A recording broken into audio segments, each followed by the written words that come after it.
ഈശോമിശിഹായ്ക്ക് സ്തുതിയായിരിക്കട്ടെ. 113 സങ്കീർത്തനത്തിൻ്റെ 7-8 വചനം ഇങ്ങനെ ഓർമ്മപ്പെടുത്തും.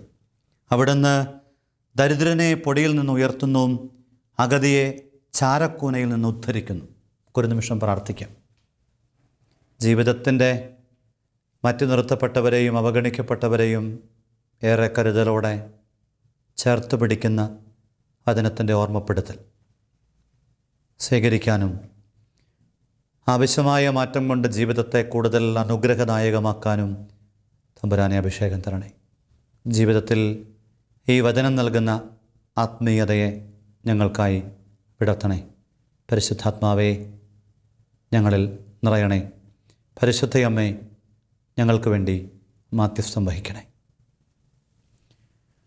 ഈശോയിൽ പ്രിയപ്പെട്ടവരെ, സങ്കീർത്തകൻ ലളിതമായൊരു ആത്മീയ വിചാരത്തെ നമ്മുടെ മുമ്പിൽ വയ്ക്കുകയാണ്. ദരിദ്രനെ പൊടിയിൽ നിന്ന് ഉയർത്തുന്നു. ദാരിദ്ര്യമെന്ന് പറയുന്നത് ജീവിതത്തിൽ ഇങ്ങനെ വല്ലാണ്ട് പൊടി പുരണ്ടൊരു ജീവിതം, കഷ്ടപ്പാടിൻ്റെ ഒരു ജീവിതം. കണക്ക് പുസ്തകത്തിനകത്ത് കാര്യമായിട്ട് സന്തോഷത്തിൻ്റെ ശേഷിപ്പുകളൊന്നും ഉണ്ടാവണമെന്നില്ല. അതുപോലെ തന്നെയാണ് അഗതി, ആരുമില്ല. അത് ചാരത്തിൽ പുരണ്ടൊരു ജീവിതമാണ്. ഒരു സഹോദര വൈദികൻ്റെ അമ്മയുടെ മൃതസംസ്കാരത്തോട് ബന്ധപ്പെടുത്തിയിട്ട് പ്രസംഗം പറഞ്ഞപ്പം ഞങ്ങളുടെ ഒരു വൈദിക സഹോദരൻ പറഞ്ഞത് ഈ പഴയകാലത്തെ അമ്മച്ചിമാരുടെ കഥയാണ്. സോപ്പിൻ്റെ മണമുള്ള, ചാരത്തിൻ്റെ മണമുള്ള,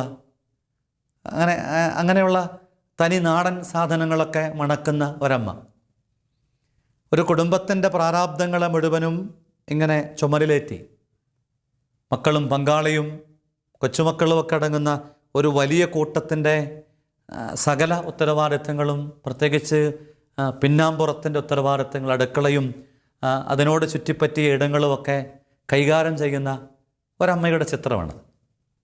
ഈ വചനം വായിച്ചപ്പം മനസ്സിൽ തോന്നിയ ചില വിചാരങ്ങളെ ഒന്ന് വിടർത്തിയെടുത്താൽ, ഒരു തരത്തിൽ പറഞ്ഞാൽ പ്രത്യക്ഷത്തിൽ അലങ്കാരങ്ങളില്ലാത്ത, ആടയാഭരണങ്ങളില്ലാത്ത ഒരു സാധാരണ ജീവിതം.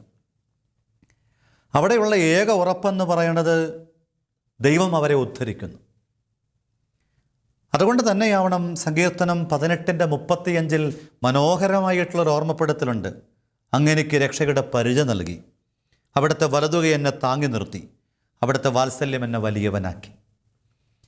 സങ്കീർത്തകൻ ഇങ്ങനെ ഉള്ളിൽ തൻ്റെ ജീവിതം ഏതൊക്കെയോ പ്രതിസന്ധിയിലൂടെ കടന്നു പോകുമ്പം ഇതുപോലെ പൊടി പിടിച്ച ജീവിതമായിട്ട്, അല്ലെങ്കിൽ ചാരക്കൂനയിൽ പെട്ടുപോയ, പ്രത്യക്ഷത്തിൽ പ്രകാശങ്ങളൊന്നുമില്ലാത്ത ശോഭ കെട്ടുപോയ ജീവിതത്തെക്കുറിച്ച് നൊമ്പരപ്പെട്ട് നിൽക്കുമ്പം സങ്കീർത്തകൻ തന്നെ ഒരു തിരിച്ചറിവിൽ നിന്നുകൊണ്ട് വിളിച്ചു പറയുകയാണ്, അങ്ങെനിക്ക് രക്ഷയുടെ പരിച നൽകി.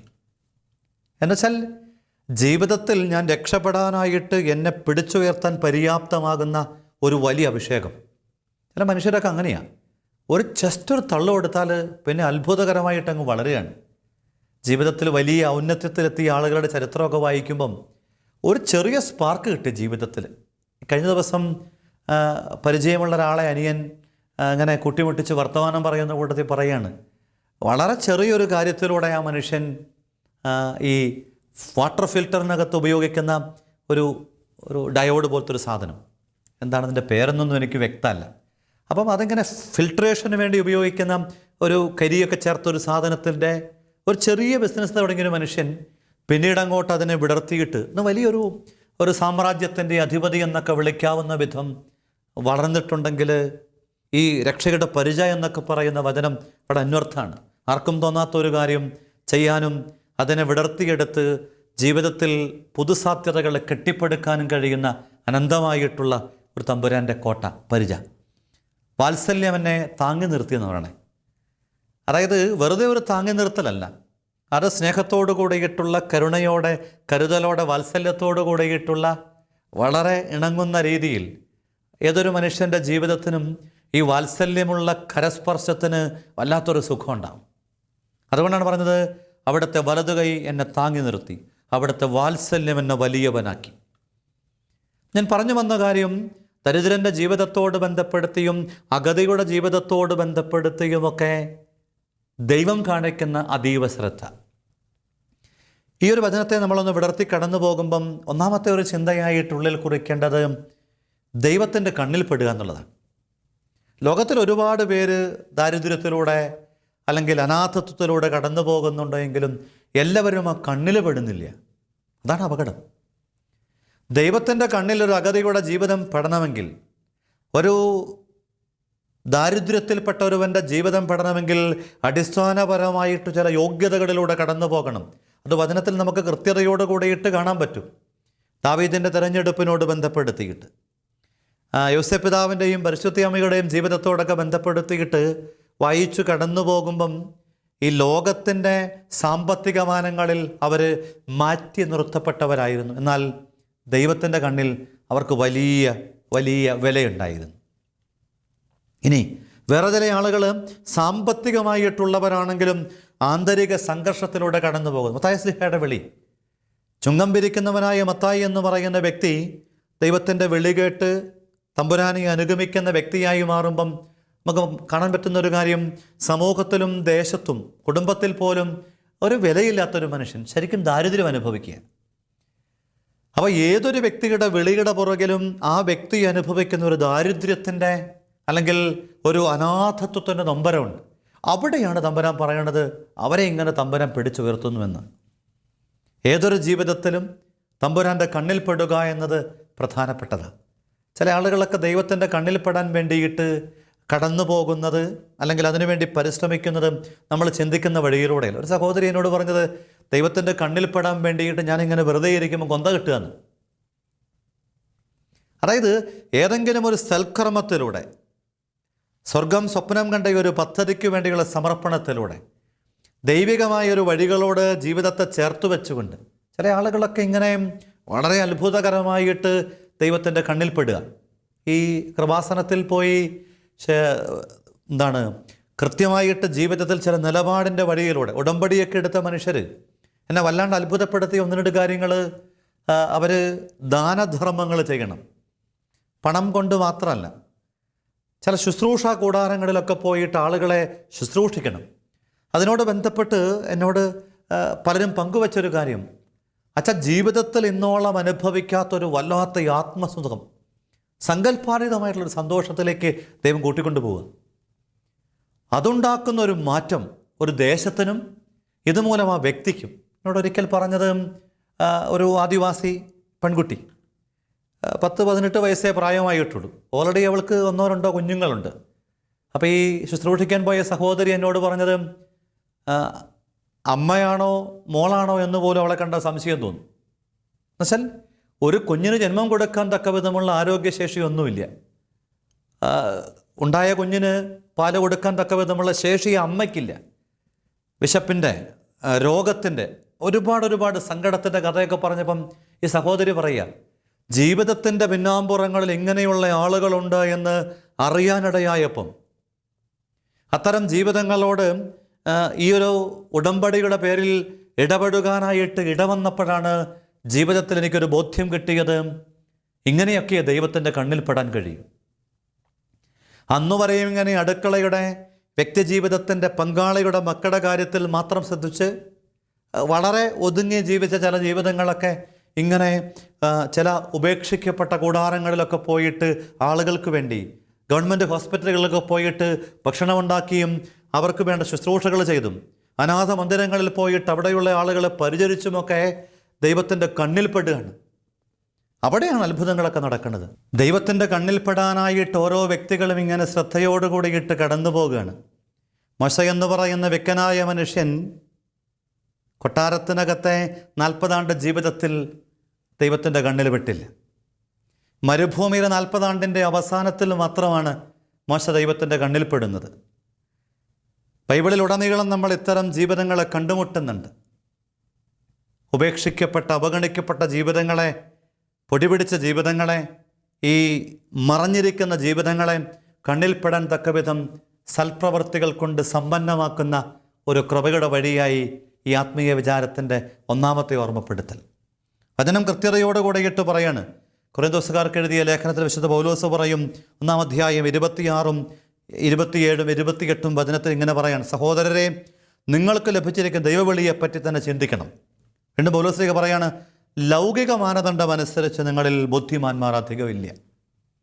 ലോകത്തിൻ്റെ കണക്ക് പുസ്തകത്തിനകത്ത് ഒന്നിനും കൊള്ളാത്തൊരു പറ്റം ആളുകളാണ്.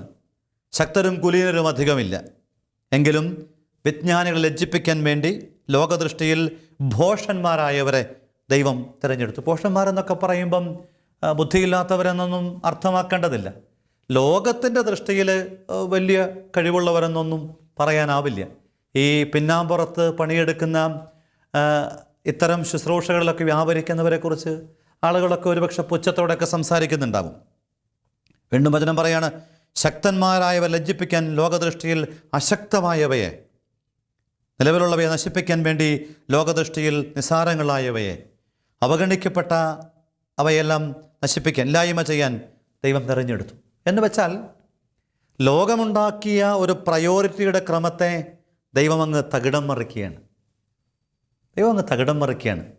എന്നെ കൊള്ളാം എന്നൊക്കെ കരുതുന്ന, ഞാനായിരിക്കണം ഒന്നാമൻ എന്ന് കരുതുന്ന, ഗ്യാരണ്ടി പറഞ്ഞുകൊണ്ട് വോട്ട് പിടിക്കുന്ന, ഉറപ്പ് പറഞ്ഞുകൊണ്ട് അധികാരത്തിൻ്റെ അഹങ്കാരത്തെ ഇങ്ങനെ ഉയർത്തിപ്പിടിക്കുന്ന ഒരു ചൈതന്യത്തിൽ നിന്ന് ഒഴിഞ്ഞു മാറുന്നൊരു കാഴ്ചപ്പാടുണ്ടല്ലോ.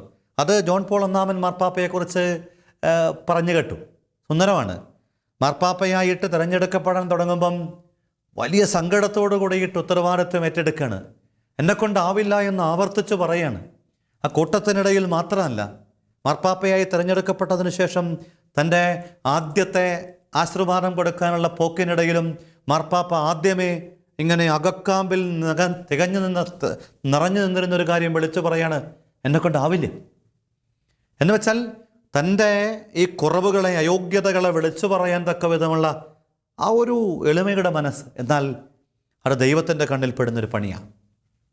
പ്രിയപ്പെട്ടവരെ, വചനം നമ്മളോട് പറയുകയാണ്, നമ്മുടെ ജീവിതമെന്ന് പറയുന്നത് ദൈവത്തിൻ്റെ കണ്ണിൽപ്പെടുന്ന പ്രവൃത്തികൾ. ദൈവത്തിൻ്റെ കണ്ണിൽപ്പെടുന്ന എന്താണെന്ന് ചോദിച്ചാൽ കൊച്ചുരസ്യ പുണ്യവതി വളരെ എളുപ്പത്തിൽ പറയും, മനുഷ്യൻ്റെ കണ്ണിൽ ചെറുത് എന്ന് തോന്നുന്ന പ്രവൃത്തികളാണ് ദൈവത്തിൻ്റെ കണ്ണിൽ എളുപ്പത്തിൽ പെടുക. വലിയ കാര്യങ്ങളുടെ പുറകെ നടക്കുന്ന കാലത്തോട്, വലുപ്പത്തെ വല്ലാണ്ട് ഗൗരവത്തിലെടുക്കുന്ന ലോകത്തോട് ആ വിശുദ്ധ ജീവിതം, ഈ ചുരുങ്ങിയ കാലഘട്ടം കൊണ്ട് പഠിപ്പിച്ചൊരു പാഠം, ഈ അകങ്ങളിലിരുന്നു കൊണ്ട് ചെറുകാര്യങ്ങളെ വലിയ നിയോഗത്തോടെ ചെയ്താൽ ദൈവത്തിൻ്റെ കണ്ണിൽ പെടാൻ കഴിയും. രണ്ടാമത്തെ ഒരു ചിന്ത, ഈ സമൂഹത്തിലെ മാറ്റി നിർത്തപ്പെട്ടവരോട്, അവഗണിക്കപ്പെട്ടവരോടൊക്കെ നാം അടുത്തു കടന്നു പോകുമ്പം എന്തേ അവർ അനുഗ്രഹീതരായി മാറുന്നതെന്ന് ചോദിച്ചാൽ സമർപ്പിക്കാനുള്ള മനസ്സാണ്. ആരാ ഔദാര്യം കാണിക്കണേ എന്നൊക്കെ ചോദിച്ചാൽ ഒരുപക്ഷെ നമ്മൾ ചാടിക്കയറി പറയും, വലിയ വലിയ ആൾക്കാരുടെ കഥയെ പേരൊക്കെ പറയും. പക്ഷേ സത്യത്തിൽ നമ്മളൊന്ന് പഠിച്ചാൽ വലിയവനേക്കാൾ അധികം കൊടുക്കുന്നവൻ ആര് എന്ന് ക്രിസ്തു പറഞ്ഞ അതേ പാഠം ഇന്നും കാലവും ലോകവും നമ്മളെ ഓർമ്മപ്പെടുത്തും. വലിയവനൊക്കെ അവൻ്റെ സമൃദ്ധിയുടെ ഒരു ഭാഗം മാത്രം കൊടുക്കുമ്പം ഈ ചെറിയവൻ കൊടുക്കുന്നത് ഉള്ളത് മുഴുവനാണ്. നർച്ചപ്പെട്ടിക്കകത്തിട്ട വിധവയുടെ കഥ പോലാണ്. സമർപ്പിക്കാനായിട്ടുള്ള മനസ്സ് അത് വളരെ പ്രധാനപ്പെട്ടതാണ്. അതുകൊണ്ടാണ് ബെനഡിക്റ്റ് പാപ്പയുടെ തെരഞ്ഞെടുപ്പിനോട് ബന്ധപ്പെടുത്തിയും പറയുന്നത്, തെരഞ്ഞെടുപ്പിനകത്ത് താൻ തിരഞ്ഞെടുക്കപ്പെടരുത് എന്ന് പ്രാർത്ഥിച്ച ഒരാൾ തിരഞ്ഞെടുക്കപ്പെട്ടു. അദ്ദേഹം പറഞ്ഞ വാചകം. ഈ തെരഞ്ഞെടുപ്പ് നടക്കുമ്പം, മാർപ്പാപ്പയായിട്ട് തെരഞ്ഞെടുപ്പുകൾ നടക്കുമ്പം തിരഞ്ഞെടുക്കപ്പെടരുത് എന്ന് പ്രാർത്ഥിച്ച ഒരാൾ തിരഞ്ഞെടുക്കപ്പെട്ടിരിക്കുന്നു. സ്നാപകൻ്റെയൊക്കെ മനസ്സ് സമാനമാണ്. മുൻനിരയിൽ ഒരുപക്ഷെ മനുഷ്യരിൽ നിന്ന് ജനിച്ചവരിൽ ഏറ്റവും വലിയവൻ എന്നൊക്കെ വചനം പറയുന്ന ഒരു ജീവിതമാണ് സ്നാപകൻ്റെ ജീവിതവും. ഈ സ്നാപകനോട് ബന്ധപ്പെടുത്തിയിട്ട് വചനം പറയണത്, മുൻപന്തിയിൽ നിൽക്കാൻ കഴിയുന്ന മുഴുവൻ ആടയാഭരണങ്ങളുമുള്ളവൻ, ജന്മത്തിൽ തന്നെ പരിശുദ്ധാത്മാവ് നിറഞ്ഞവൻ, കൃപയുടെ നിറകുടമായി മാറിയവൻ, മരുഭൂമിയുടെ അതിശക്തമായിട്ടുള്ള പ്രതിസന്ധിയെ മനക്കരുത്തുകൊണ്ട് അതിജീവിച്ചവൻ, അസാമാന്യമായ വാഗ്ബലമുള്ളവൻ, അസാമാന്യമായിട്ടുള്ള കൃപയും പ്രഭയമുള്ളൊരു ജീവിതം. എന്നിട്ടും ഇങ്ങനെ പിന്നാമ്പുറത്തേക്ക് മാറി നിന്നിട്ട് തൻ്റെ ജീവിതം എന്തിനു വേണ്ടി വിളിക്കപ്പെട്ടുവോ, എന്തു നിയോഗത്തോടു കൂടിയിട്ട് താൻ ഉത്തരവാദിത്വം ഏറ്റെടുത്തുവോ, താൻ മരുഭൂമിയിൽ വിളിച്ചു പറയുന്ന ശബ്ദമാണെന്നൊക്കെ പറഞ്ഞിട്ട് ആ സമർപ്പണത്തെ ഇങ്ങനെ അഴകുള്ളതാക്കി മാറ്റുന്ന ഒരു സ്നാപകൻ. അതുതന്നെയാണ് ഈ സമൂഹത്തിൽ കൃത്യമായിട്ട് വചനം പറയുന്നില്ലേ, ഈ ദരിദ്രനെ പൊടിയിൽ നിന്ന് ഉയർത്തുന്നൊരു ദൈവത്തെക്കുറിച്ച്, അഗതിയെ വളരെ കൃപയോടുകൂടിയിട്ട് ചാരക്കോനയിൽ നിന്ന് ഉയർത്തുന്നൊരു ദൈവത്തെക്കുറിച്ച്. നമ്മൾ ഓരോരുത്തരും ജീവിതത്തിൽ എന്നും ഓർത്തിരിക്കേണ്ട ഒരു കാര്യം, എന്തുമാത്രം കുറവുള്ളവരാണെങ്കിലും കണ്ണിൽ പെടും പോലെ ജീവിച്ച് സമർപ്പിക്കാൻ സന്നദ്ധത കാണിക്കുമ്പം. അതുകൊണ്ട് ജോഷുവയെ ധൈര്യപ്പെടുത്തിക്കൊണ്ട് തിരുവചനം 1-ാം അധ്യായം 9-ാം തിരുവചനത്തിൽ പറയുകയാണ്, ശക്തനും ധീരനുമായിരിക്കണം, ഭയപ്പെടുകയോ പരിഭ്രമിക്കുകയോ ചെയ്യരുത്. നിന്നോട് ഞാൻ കൽപ്പിച്ചിട്ടില്ലേ, നിന്റെ ദൈവമായ കർത്താവ് നീ പോകുന്നിടത്തെല്ലാം നിന്റെ കൂടെ ഉണ്ടായിരിക്കും. സമർപ്പണം നടത്തിയാൽ മാത്രം മതി. ജീവിതത്തിൻ്റെ പ്രതിസന്ധികളെ കൈകാര്യം ചെയ്യാനുള്ള കൃപ എന്ന് പറയുന്നത്, അഭിഷേകം എന്ന് പറയുന്നത്, അത് പുറകെ ദൈവം തരും. ഇപ്പോൾ രണ്ടാമത്തെ ചിന്ത അതാണ്. സർവം സമർപ്പിക്കാൻ സന്നദ്ധമാകുമ്പം എളിയവൻ്റെ ജീവിതത്തെ പരിശുദ്ധി അമ്മ വളരെ കൃത്യതയോടുകൂടിയിട്ട് ഇതാ കർത്താവിൻ്റെ ദാസി എന്ന് സമ്പൂർണമായി സമർപ്പണത്തിലൂടെ അമ്മ വിളിച്ചു പറഞ്ഞ വിചാരം മറ്റൊന്നും ആയിരുന്നില്ല. ഈ താഴെത്തട്ടിലുള്ളവൻ്റെ ജീവിതത്തെ സ്വർഗമങ്ങ് ഏറ്റെടുത്തിട്ട് ദൈവം അങ്ങ് കൈകാര്യം ചെയ്യാൻ തുടങ്ങിക്കഴിയുമ്പം അതിൽ നിന്നും പുറത്തു വരുന്നത് സങ്കല്പാതീതമായിട്ടുള്ള വലിയ ദൈവകൃപയുടെ അനുഭവങ്ങൾ മാത്രമാണ്. മൂന്നാമത്തെ ഒരു വിചാരം, ഇങ്ങനെ താഴെത്തട്ടിലാണോ എങ്കിലും മാറ്റി നിർത്തപ്പെട്ട ജീവിതമാണോ എങ്കിലും വണക്കത്തിന് കാരണമാകുന്നു. എന്നുവെച്ചാൽ ഉയർന്നു നിൽക്കുന്ന ഒരു ജീവിതമാക്കി ദൈവം മാറ്റും. എത്രയോ ജീവിതങ്ങളെ കണ്ടിരിക്കുന്നു. അവരൊന്നും സമൂഹത്തിൻ്റെ മുഖ്യധാരയിലേക്ക് എത്താൻ ഒരു സാധ്യതയില്ലാത്ത ജീവിതങ്ങളാണ്. ജീവിതത്തിൽ ഒരിക്കലും തെലുങ്ക് ഭാഷ അറിയാത്തൊരു മനുഷ്യൻ കഴിഞ്ഞ 16 കൊല്ലമായിട്ട് അവിടെ ശുശ്രൂഷ ചെയ്യുന്ന കഥ പറയുന്നത് കേട്ട് വല്ലാത്ത അത്ഭുതം തോന്നി. ഒരിക്കലും ഇങ്ങനെ പനക്കലച്ചൻ ആ മനുഷ്യന് വേണ്ടി പ്രാർത്ഥിച്ചിട്ട് പറഞ്ഞു, തെലുങ്ക് ധ്യാനം നടത്താൻ കൃപ കിട്ടുന്നു എന്ന് പറഞ്ഞു. കേട്ട മനുഷ്യനും ചിരി വന്നു, കൂടെ നിന്നവർക്കെല്ലാം സങ്കടവും തോന്നി. തെലുങ്കിൻ്റെ അക്ഷരം പോലും അറിയാത്ത, ആ ദേശത്തോട് ഒരിക്കൽ പോലും പോകാത്ത ഒരാളോട് ഇങ്ങനെയൊക്കെ പറയാമെന്നൊക്കെ പറഞ്ഞാൽ സാമാന്യ ബുദ്ധിക്ക് മനസ്സിലാവില്ലേ? ഈ മനുഷ്യനും പറഞ്ഞ സാക്ഷ്യം ഇങ്ങനെയാണ്, എനിക്കൊരു പിടിയും കിട്ടിയില്ല, എന്നോടൊരാഴ്ച വന്ന് ധ്യാനം കൂടി പ്രാർത്ഥിക്കാൻ പറഞ്ഞു. അദ്ദേഹം ആ പറഞ്ഞ കാര്യം അനുസരിച്ച് ദൈവം അങ്ങ് ഉയർത്താൻ തുടങ്ങി. ഇന്നുവരെയും തെലുങ്ക് ഭാഷയുടെ അക്ഷരങ്ങളൊന്നും അറിയില്ലെങ്കിലും തെലുങ്ക് ദേശത്ത് അല്ലെങ്കിൽ അത്തരം ധ്യാനങ്ങളിൽ അതിസുന്ദരമായിട്ട് വചനം പറയാൻ, ആ ഭാഷയിൽ അവരെക്കാൾ നന്നായിട്ട് വചനം പറയാൻ കൃപ കൊടുക്കുകയാണ്.